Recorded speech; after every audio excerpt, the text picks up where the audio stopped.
বর্তমানে গাজা ও লেবাননে দুইটি ফ্রন্টে লড়াই করছে ইসরায়েলি সেনারা। বাশার আল আসাদের পতনের পর সিরিয়ার গোলানে প্রবেশ করে তৃতীয় আরেকটি ফ্রন্ট খুলেছে নেতানিয়াহু বাহিনী। এর মধ্যেই শঙ্কা জেগেছে মধ্যপ্রাচ্যের দেশগুলোর পর এবার তুরস্কের বিরুদ্ধে লড়াই শুরু করবে ইসরায়েলি প্রতিরক্ষা বাহিনী। যদিও বর্তমানে তুর্কি সেনাবাহিনীর সঙ্গে ইসরায়েলের প্রকাশ্য কোনো বিরোধ নেই, তবে মধ্যপ্রাচ্যের জটিল ভূরাজনীতি অচিরেই তুরস্ক ও ইসরায়েলের মধ্যকার সংঘাত ঘটাতে পারে বলে মনে করা হচ্ছে। তুর্কি গণমাধ্যমের বরাতে জানা যায়, সিরিয়াতে তুরস্কের বিরুদ্ধে লড়াই করা কুর্দি বিচ্ছিন্নতাবাদীদের বিভিন্নভাবে সহায়তা করছে ইসরায়েল।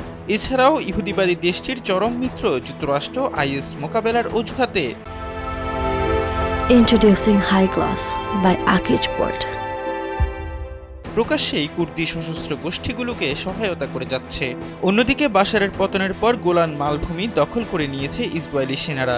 সেখানে তুর্কিপন্থী সশস্ত্র গ্রুপগুলোকে সবচেয়ে বড় হুমকি হিসেবে দেখছে তেল আবিব। যদিও সিরিয়ার ডিফ্যাক্টো শাসক সশস্ত্র গোষ্ঠী এইচটিএস এর প্রধান জোলানি জানিয়েছেন, ইসরায়েলের সঙ্গে সংঘাতের চেয়ে দেশ গঠনেই তারা মনোযোগ দেবে।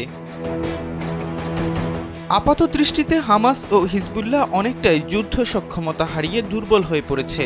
অন্যদিকে সিরিয়ার সামরিক শক্তি পুরোপুরি ধ্বংস করে দিয়েছে ইসরায়েল। এমন অবস্থায় সিরিয়ার সশস্ত্র গোষ্ঠীগুলো অচিরেই ইসরায়েলের জন্য কোনো হুমকি তৈরি না করলেও ভবিষ্যতের শঙ্কায় রয়েছে ইহুদি দেশটি। কারণ সশস্ত্র গোষ্ঠীগুলো সংঘাতের ধাক্কা সামলে ইসরায়েলের দখল করা গোলান পুনরুদ্ধার করতে এগিয়ে আসবে।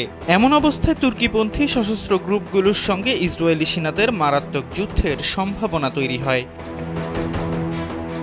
এমনটা ঘটলে মধ্যপ্রাচ্যে তুর্কি ও ইসরায়েলের সংঘাত এক প্রকার অনিবার্য হয়ে উঠবে, আর এতে আবারও রাশিয়া ও ইরানের জড়িয়ে পড়ার সম্ভাবনা বেড়ে যাবে বহুগুণে। সেক্ষেত্রে সিরিয়া হয়ে উঠতে পারে যুক্তরাষ্ট্র ও ইসরায়েলের সঙ্গে রাশিয়া ও ইরানের প্রথম সরাসরি রণক্ষেত্র। যদিও ইসরায়েলকে মধ্যপ্রাচ্যের অপ্রতিরোধ শক্তি হিসেবে বিবেচনা করা হয়, তবে বর্তমানে দেশটি কোনো নিয়মিত সেনাবাহিনীর বিরুদ্ধে লড়াই করছে না।